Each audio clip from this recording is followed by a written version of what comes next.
جن کو سرکار بلاتے ہیں. شاعر کہتا ہے جو یہاں پہ بیٹھا ہے وہ تھوڑا قریب آ جائے تاکہ مجھے سنانے میں بھی مزہ آئے اور آپ کو سننے میں بھی مزہ آئے. اب میں ایک شعر کے بعد قاری شاہد محمود کو دعوت دوں گا کہ وہ کلام الہی سے ہمارے دلوں کو منور فرمائے. الہی میں تیری ثنا کر رہا ہوں, الہی میں تیری ثنا کر رہا ہوں, درِ پنجتن پہ صدا کر رہا ہوں. تو ہی میرا مولا میری لاج رکھنا, تیرے نام سے ابتدا کر رہا ہوں. ہر ابتدا سے پہلے ہر انتہا کے بعد ذات نبی بلند ہے. ذات خدا کے بعد دنیا میں احترام کے قابل ہے جتنے لوگ, میں سبھی کو مانتا ہوں مگر مصطفیٰ کے بعد. بالکل آپ نے صحیح سنا, میں سبھی کو مانتا ہوں مگر مصطفیٰ کے بعد. میں علی و عمر کو مانتا ہوں مگر مصطفیٰ کے بعد.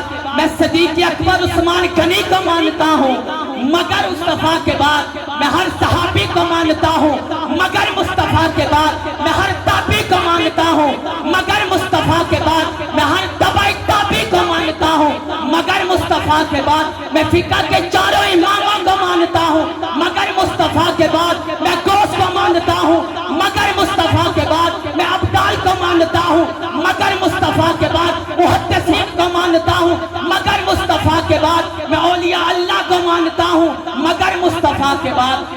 اگر میں داتا علی حجویری کو مانتا ہوں مگر مصطفیٰ کے بعد.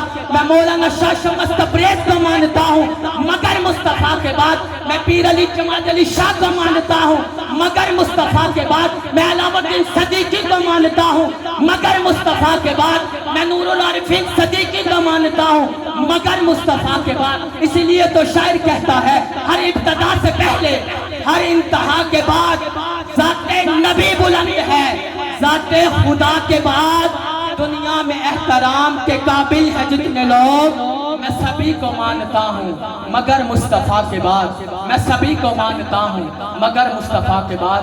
اب میں تلاوت قرآن پاک کے لیے استاد محترم قاری شاہد محمود کو دعوت دوں گا وہ اپنی خوبصورت آواز سے اور کلام الہی سے ہمارے قلوب و ذہان کو منور فرمائے.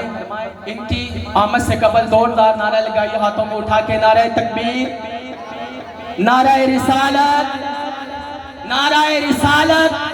آپ کے دونوں ہاتھ اٹھے تھے, بے شک کم بیٹھے ہیں, جتنے بھی بیٹھے کافی تھوڑا قریب آ جائیں اور ہاتھوں کو اٹھا کے نعرہ لگائیں. نعرہ رسالت, نعرہ حیدری, سرکار کی آمد, دلدار کی آمد, آمد مصطفیٰ.